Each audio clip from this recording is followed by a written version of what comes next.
किसान भाइयों, हम अपनी फसल को लगाने में कोई कसर नहीं छोड़ते।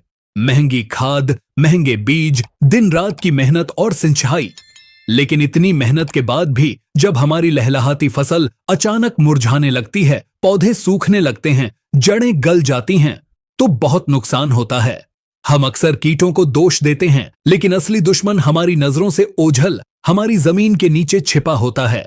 जी हां, आज हम बात करने वाले हैं उन साइलेंट किलर्स की जिन्हें हम मृदा जनित रोग, सॉइल बॉर्न डिजीजेस कहते हैं। इस जानकारी में हम जड़ से जानेंगे कि ये उकठा, विल्ट, जड़ गलन, रूट रॉट, तना गलन, कॉलर रॉट जैसे रोग क्या हैं, ये क्यों होते हैं और सबसे जरूरी इनका जड़ से सफाया कैसे करें। अगर आप अपनी फसल को इन छिपे हुए दुश्मनों से बचाना चाहते हैं तो इस जानकारी को अंत तक जरूर सुनिएगा। भाग 1, क्या हैं ये मृदा जनित रोग? तो सबसे पहला सवाल, ये जमीन से होने वाले रोग आखिर हैं क्या? देखिए, हमारी मिट्टी में करोड़ों सूक्ष्म जीव रहते हैं। इनमें से कुछ हमारे दोस्त और कुछ दुश्मन होते हैं।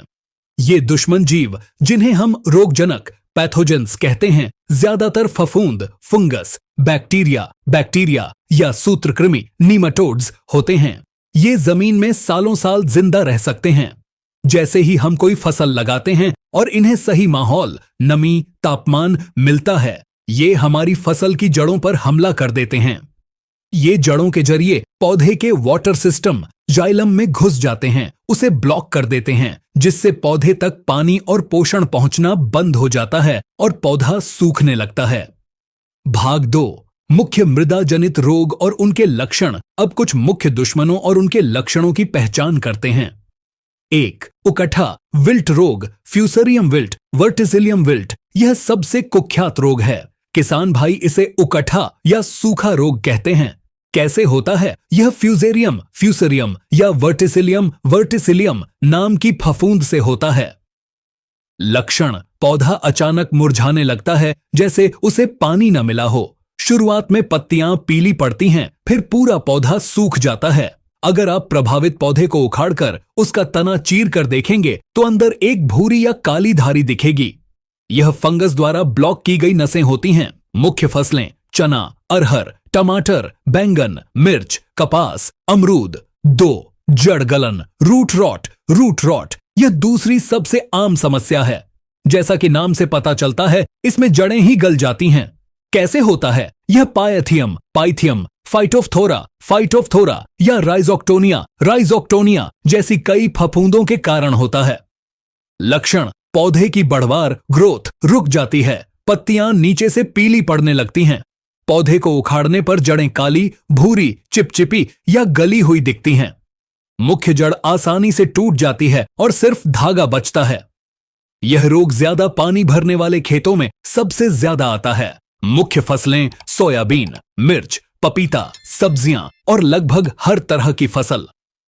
3, तना गलन, कॉलर रॉट, स्टेम रॉट। इस रोग में फंगस पौधे पर जमीन की सतह के पास यानी कॉलर हिस्से पर हमला करता है।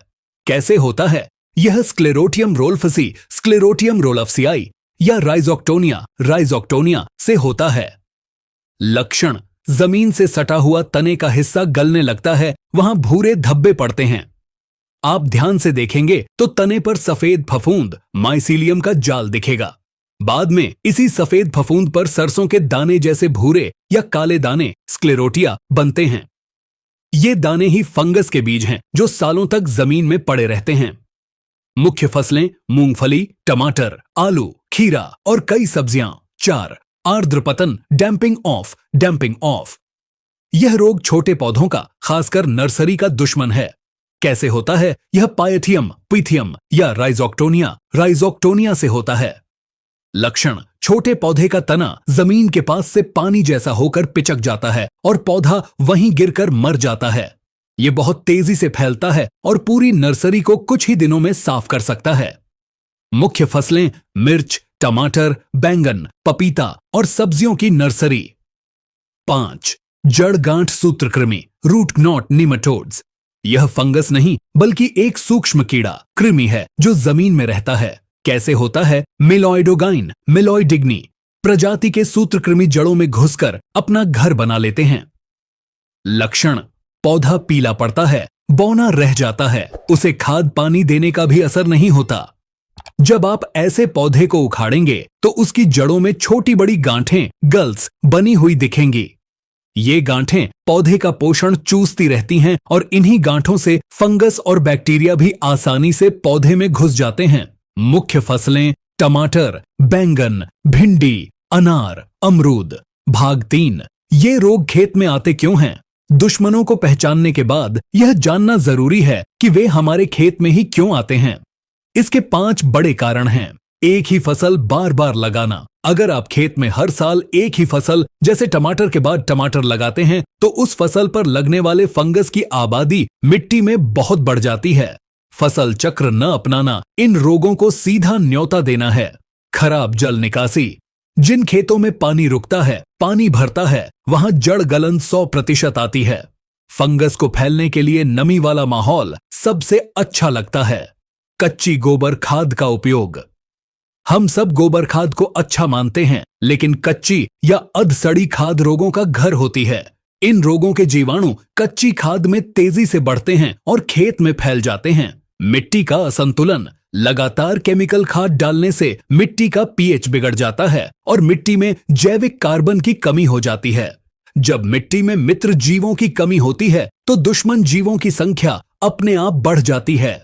संक्रमित औजार और अवशेष। अगर आप रोगी खेत में इस्तेमाल हुए हल, कुदाल या ट्रैक्टर को बिना साफ किए स्वस्थ खेत में ले जाते हैं तो आप खुद ही बीमारी को फैला रहे हैं। साथ ही फसल कटाई के बाद रोगी पौधों को खेत में ही छोड़ देना अगली फसल के लिए बीमारी को बचा कर रखता है। भाग 4, संपूर्ण नियंत्रण, इंटीग्रेटेड डिजीज मैनेजमेंट, IDM। अब सबसे जरूरी सवाल है कि इन्हें रोकें कैसे। किसान भाइयों, इन रोगों का कोई एक जादुई इलाज नहीं है।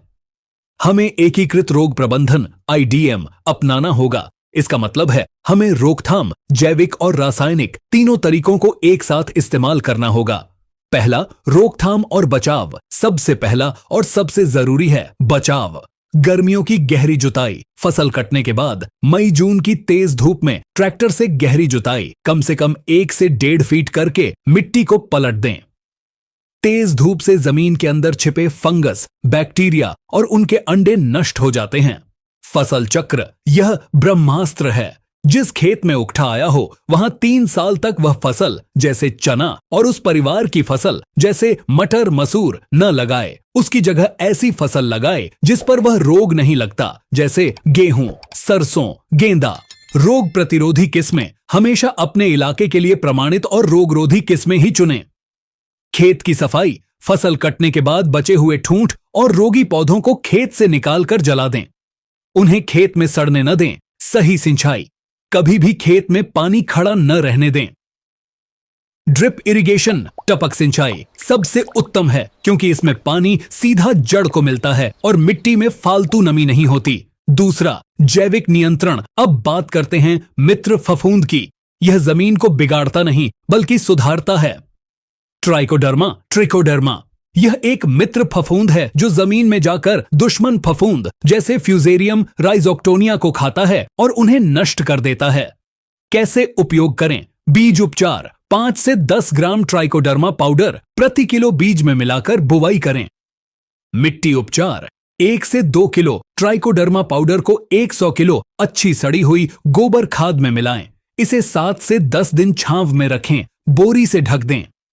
जब इसमें हरे हरे फफूंद उग आएं, तब इसे खेत की आखिरी जुताई से पहले जमीन में बिखेर दें। स्यूडोमोनास फ्लोरेसेंस, यह एक मित्र बैक्टीरिया है जो फंगस के साथ साथ जमीन से होने वाले बैक्टीरियल विल्ट, जीवाणु उकठा को भी रोकता है। इसे भी ट्राइकोडर्मा की तरह ही इस्तेमाल किया जा सकता है। नीम की खली, नीम केक। बुवाई से पहले खेत में नीम की खली डालने से यह फफूंद और सूत्रकृमि, नेमाटोड्स दोनों को नियंत्रित करने में बहुत मदद करती है। तीसरा, रासायनिक नियंत्रण, अंतिम उपाय। अगर खेत में बीमारी आ चुकी है और बहुत ज्यादा है, तब हमें रसायनों का सहारा लेना पड़ता है। बीज उपचार, यह अनिवार्य है। बुवाई से पहले बीज को फफूंदनाशक से जरूर उपचारित करें। दवा, कार्बेंडाजिम 12% प्लस मैनकोजेब 63% WP जैसे साफ। 2 से 3 ग्राम प्रति किलो बीज या थायरम या कैप्टन भी बहुत अच्छे हैं। मिट्टी का उपचार, ड्रेंचिंग। अगर खड़ी फसल में रोग दिखना शुरू हो गया है तो तुरंत ड्रेंचिंग करें, यानी दवा को पानी में घोलकर पौधे की जड़ के पास डालना। दवा 1, जड़ गलन के लिए मेटलैक्सिल 35% जैसे रिडोमिल गोल्ड 1 ग्राम प्रति लीटर पानी। दवा 2, उकठा और तना गलन कॉपर ऑक्सीक्लोराइड 3 ग्राम प्रति लीटर पानी। दवा 3, कॉम्बो कार्बेंडाजिम प्लस मैनाकोजेब 2.5 ग्राम प्रति लीटर पानी। दवा 4, नेमाटोड के लिए। अगर सूत्रकृमि, गांठें हैं तो कार्बोफ्यूरान 3G या फ्लूओपायरम जैसी दवाओं का विशेषज्ञ की सलाह से इस्तेमाल करें। एक जरूरी बात, रासायनिक दवाएं अंतिम उपाय होनी चाहिए। इनका अंधाधुंध उपयोग न करें। हमेशा दस्ताने और मास्क पहनकर ही इनका उपयोग करें। भाग 5, सारांश तो किसान भाइयों, जमीन से होने वाले ये रोग, उकठा, जड़ गलन खतरनाक हैं, लेकिन इनका इलाज नामुमकिन नहीं है।